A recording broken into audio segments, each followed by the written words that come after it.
Hello and thanks for joining us from our studios in Tel Aviv. Coming up in today's newscast, Israel prepares for Hamas rocket fire in the south. ILTV reveals how to get the best taste of Israel, and you won't believe why Jerusalem hospitals are preparing for the holidays. I'm Natasha Kirchuk here with the latest news in Israel.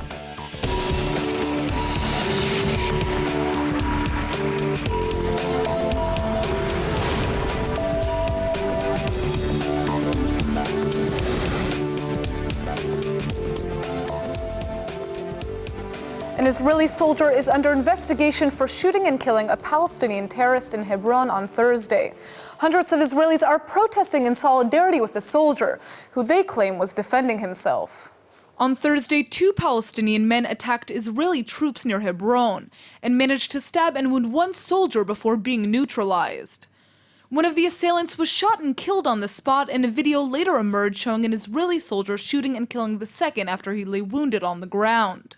Israeli leaders have condemned the soldiers' actions and claim they go against the army's ethical code and rules of engagement. Yet many Israelis claim the soldier shot the assailant because he was convinced that the wounded terrorist posed a danger and that he was wearing an explosive belt. הדיבור על סעיף רצח בהקשר של חייל קרבי שנמצא במשימה קרבית להגנה על אזרחי ישראל מעידה על בלבול מוסרי עמוק.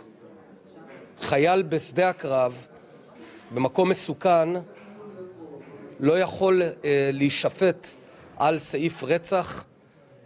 זו שגיאה מוסרית שמבלבלת בין טוב לרע, בין מי האויב ומי בצד שלנו, ואני מצפה בהקדם שהשגיאה הזאת תתוקן. The accused soldier's family is calling for understanding and compassion and asking the public not to judge him until a full investigation into the incident is released. The soldier is being held in a military stockade and may face murder charges at the conclusion of an army investigation. The Israeli Chief of Staff Gadi Eisenkot says that the IDF supports soldiers who commit mistakes except for when their behavior is out of line with military values, and that this particular soldier will be subject to a serious investigation. הערעור על מוסריותו של צה"ל הוא מקומם והוא פסול.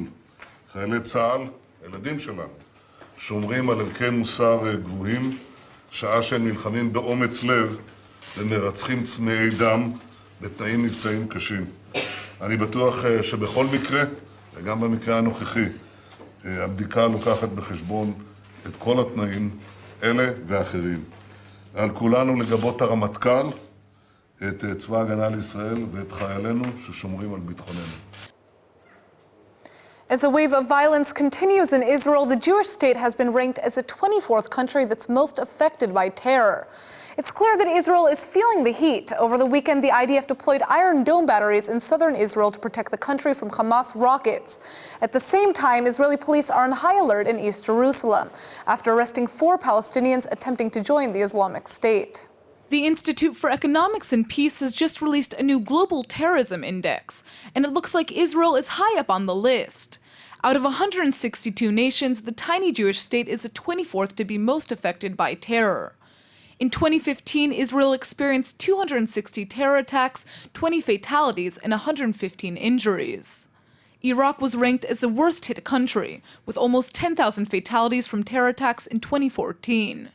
It looks like Israel doesn't need the ranking to take terror seriously. On Friday, the IDF deployed Iron Dome batteries near the southern towns of Netivot and Sderot, all in an effort to protect Israel's southern towns from rockets fired from the Gaza Strip. The move came just one day after Hamas said 2 of its members were killed in an attempted stabbing attack on the IDF in Hebron. Israel has been hit by sporadic rocket fire from the Gaza Strip since the beginning of the year, and Israel attributes all of the attacks to Hamas. Meanwhile, Israeli police are keeping an eye out for the Islamic State's influence on the Palestinian territories. Israeli security forces have arrested 4 Palestinians from East Jerusalem for attempting to join the Islamic State. According to the indictment, all 4 men were part of an ISIS study group planning terror attacks against Israelis. They're now facing charges for being members of the jihadist group and supporting its cause. As tourists flock to Jerusalem for Easter celebrations, churches, hotels, and businesses aren't the only ones preparing. It might sound surprising, but the city's hospitals are also getting ready. Every year, Israel experiences dozens of cases of Jerusalem syndrome. In other words, foreign visitors suffering psychotic delusions that they're holy figures from the Bible. The Holy Land is a very special place, so it's not too shocking to hear that lots of visiting tourists are overwhelmed by Israel's religious significance. The only issue is that the sense of breathtaking excitement has a strange tendency to lead to psychotic outbursts, where tourists suffer delusions that they're figures from the Bible or harbingers of the end of days. Israel likes to refer to these outbursts as a Jerusalem syndrome. The Israeli Health Ministry records about 50 cases a year, where tourist delusions are so strong that police or mental health professionals are forced to intervene. Want some examples? How about the Irish schoolteacher who came to a Jerusalem hospital convinced she was about to give birth to baby Jesus when she wasn't even pregnant? Or the Austrian man who flew into a rage when his hotel's kitchen staff refused to prepare the Last Supper for him? It turns out the Jerusalem syndrome dates back to medieval times, especially around major holidays when an air of divinity seems to hang over Jerusalem. But the majority of those who are hospitalized have suffered from mental health problems in the past, and have come to Jerusalem on what they believe to be deliberate missions from God. No matter what causes the delusions, this year the city's hospitals are expecting fresh cases of the Jerusalem syndrome. So to our viewers visiting the Holy Land for Easter weekend, stay safe and hopefully sane. As the world population continues to grow, more food is needed and nature can't keep up. Our oceans are being depleted of marine life as people consume more and more fish. So how can we meet the growing demand for fish in a sustainable way? Dr. Nissim Chen is the founder of the Israeli startup Aquanovo, and he says he has a solution. Thanks for coming in. Thank you for having me. So what does Aquanovo do? Tell us about this. We develop growth enhancers for farmed fish, technology that was invented at the Hebrew University and licensed to the company on a worldwide exclusive basis. It contains materials that inhibit puberty and therefore channels the energy of the fish towards growth. So basically, this will be sold to feed producers that will sell premium feed to the fish growers that will be able to give this feed for a certain period of time before or during puberty onset to reduce time to market and reduce, of course, production cost. You know, for all the people who are worried and concerned about animal rights, you know, is this animal cruelty in any way? None in any way. Actually, if you compare it, you cannot compare it to those methods where you actually force animals to eat or something like that. Basically, what we do is we influence certain metabolic pathway in the fish that cause them to grow faster without any suffer or any change of physiological conditions or feelings. So, you know, how did you come up with this idea? Well, it was basically invented at the Hebrew University by a researcher that is expert in reproduction of fish, Professor Beta Levavi Sivan, together with a world-renowned chemist, Professor Chaim Gilon, who were working on fish reproduction system and found out several crucial important elements in this system in which you can actually either turn off or on and therefore influence puberty. And once they designed those materials, we take it to the next step to market need and actually addressing the need, which, as you said correctly, the need for fish, and yield is the name of the game. And enhancing yield, that's what we do. Is your solution already being used? If so, where? Well, it's in development at the moment. We are a young company that was established back in September 2015. We are developing the technology now, and we expect to have product in the market for tilapia, which is one of the big section of farmed fish, by about 2020. Interesting. So we have this picture here, actually. You know, this is a control group of fish, obviously, and these are fed with your solution. Yeah, exactly. Here we can see an experiment that was done in the lab where fish that were given our materials versus fish that were not given the materials have shown about 25% enhanced growth versus each other. It's a big deal. You can really see the difference here. It makes it a lot easier to understand. So, you know, what are your goals for the future? You have this technology or solution. Where do you want your research to be headed? Well, we have data for tilapia. Those are the fish that you saw now on the screen. But since the mechanism or the biological system exists in all finfish, we see as a target all the finfish that are used for human consumption. Beyond that, we would like to leverage on our biotech expertise and our ability to commercialize technologies in order to go to another level of really meeting additional challenges of the aquaculture industry that, as you correctly said, it's a growing industry with a lot of demand and a lot of evolving challenges. Well, it's great to hear that you guys have created this solution, and I wish you all the best. Thank you very much. Israel is well known for its booming high-tech sector, yet there's a big lack of skilled workers in the industry.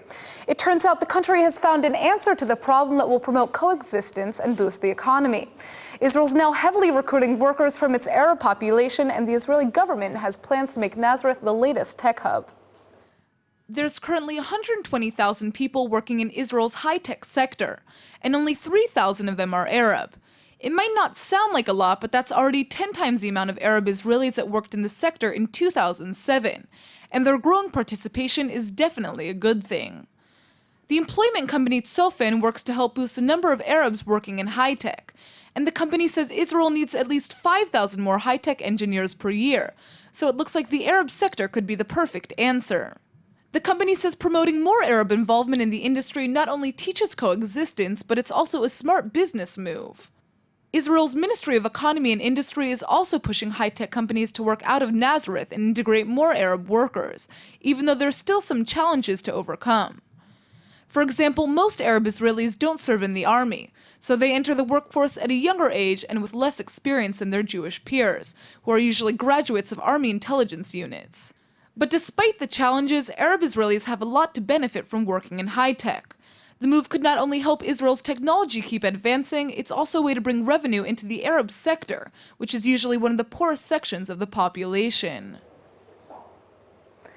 There's nothing like a good Israeli dinner, and if you wish you could bring a taste of Israel into your own kitchen, we've got the event for you. Foodies, now's your chance to learn from the best. 100 Tel Aviv restaurants are welcoming visitors for the Open Restaurants program, and you'll get more than just a chance to try Israel's top dishes. You'll even get to join Israeli chefs in the kitchen. It's now the third year of Tel Aviv's Open Restaurants program, where food lovers can enter into restaurants' kitchens, get their hands on famous recipes, and even join chefs in preparing their favorite dishes. It's no surprise that the program has been a hit in Tel Aviv, and this year over 80 chefs and artisans participated in the 4-day event.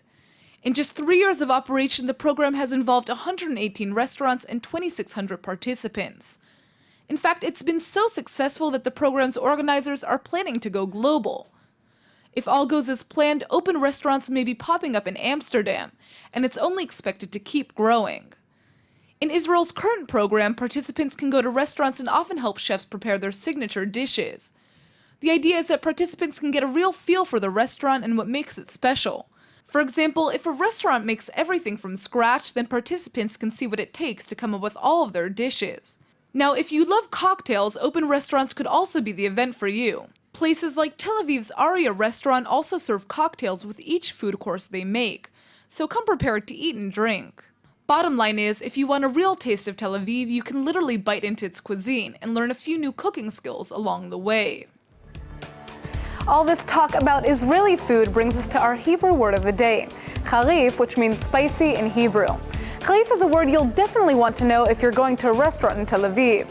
Israelis love spicy food, and whether you love it or hate it, you should definitely know how to tell your waiter which you prefer.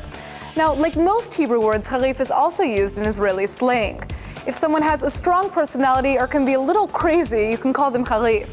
For example, if you have a friend who's a little sassy and always has a quick comeback, they're definitely charif. Just to be clear, Israelis think being charif is always a good thing. They love lots of flavor, and if someone calls you charif, you should definitely take it as a compliment. After all, you always need someone to spice things up in life.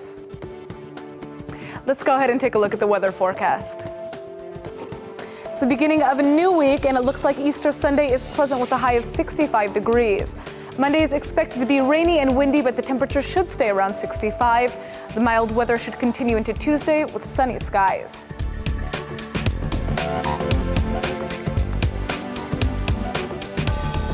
All right, everybody, that's it for today's news. Today's exchange rate is 3.83 shekels to the American dollar. Remember to sign up for our daily newsletter at ILTV.tv, and don't forget to check out our evening update every night at 8 p.m. Eastern Time. Thanks for watching, and we'll see you tonight.